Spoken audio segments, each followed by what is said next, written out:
Hi all, welcome to my channel. My name is Safira. Have you ever been told to get good at tanking even though you're doing your rotations right and holding aggro? Or have you ever wondered why you're not getting commendations even though you thought you did your job right as a tank? Being a good or great tank is not just about doing optimal rotations and holding aggro. It is also about how you can help your party members finish the duties as quickly and efficiently as possible. And a lot of that actually doesn't involve your DPS. You do, of course, need to know the basics of tanking, and there are many great guides out there for those who are new to tanking. This video, however, will be more about tips and tricks to make you an even better tank. The first thing you should do when you get into a duty is to check your party composition. What kind of healers and DPS do you have in your party?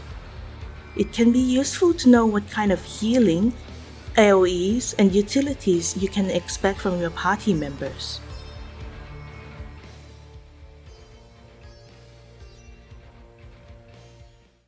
Next is pulling the enemies.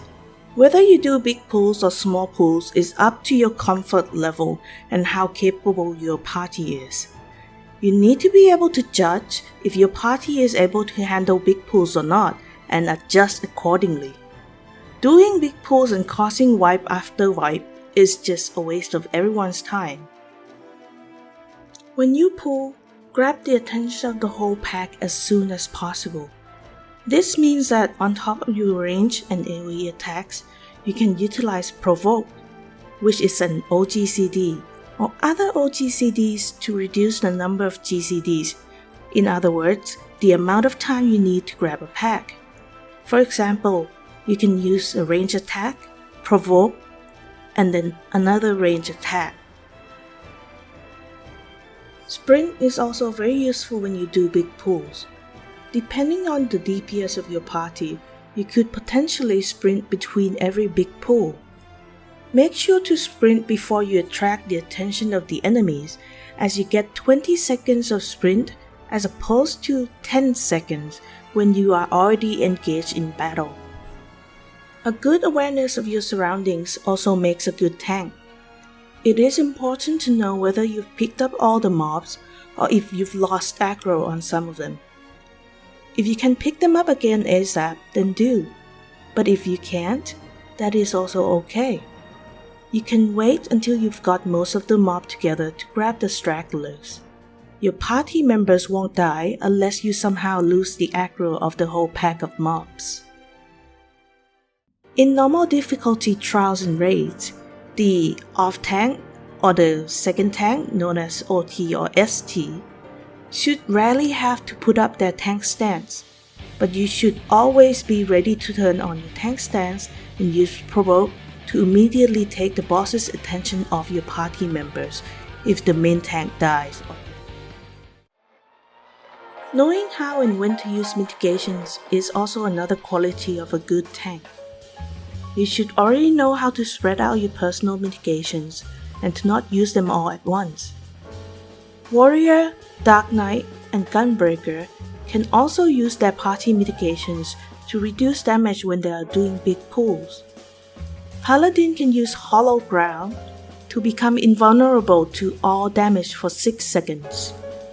You might know that Arm's Length can be used as a defensive cooldown, as enemies that land attacks on you will get slowed. What you may not know is that it does not work on magical enemies that don't do physical attacks and don't get slowed as a result. Remember to make use of other tank role actions like Interject and Low Blow. If the enemy is casting a spell that can be interrupted by Interject, the cast bar would be flashing red. Low Blow can be used to stun an enemy and stop a hard-hitting attack, though this rarely works on higher level bosses. During boss fights, make sure to use party mitigation for red wire attacks and personal mitigations for tank busters. Even if it's a low level dungeon and your eye level makes damage seems trivial.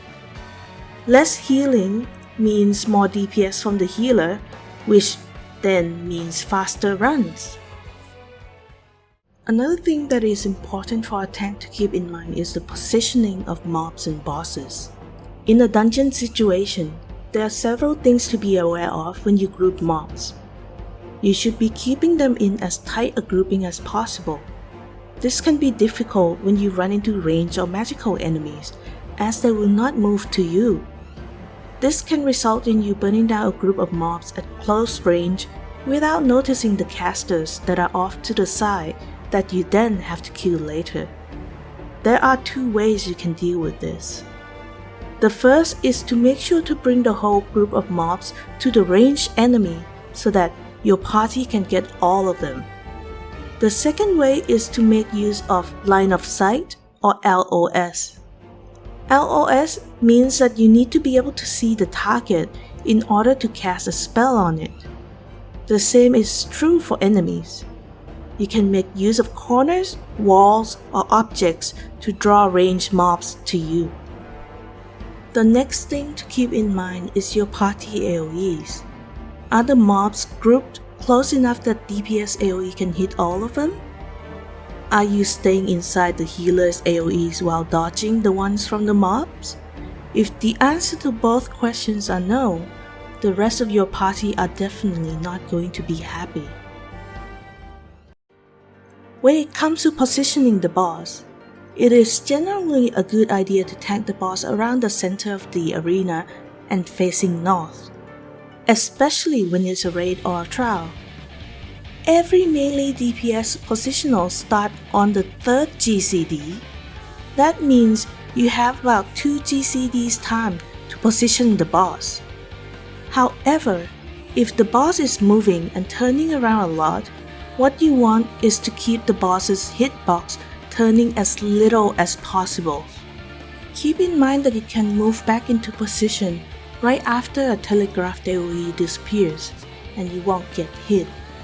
In Final Fantasy XIV, all melee DPS have positional attacks, and it would be easier for them to predict where the boss will be facing if you are consistent in your positioning. I hope this video has been helpful to you in your journey as a tank. A lot of what makes a good tank is working with your party members. Good cooperation can make a duty run go very smoothly and quickly. If you found this video useful, please consider giving it a thumbs up and subscribing to the channel. Let me know in the comments if there's anything you think I missed. And that's it from me for now. Bye!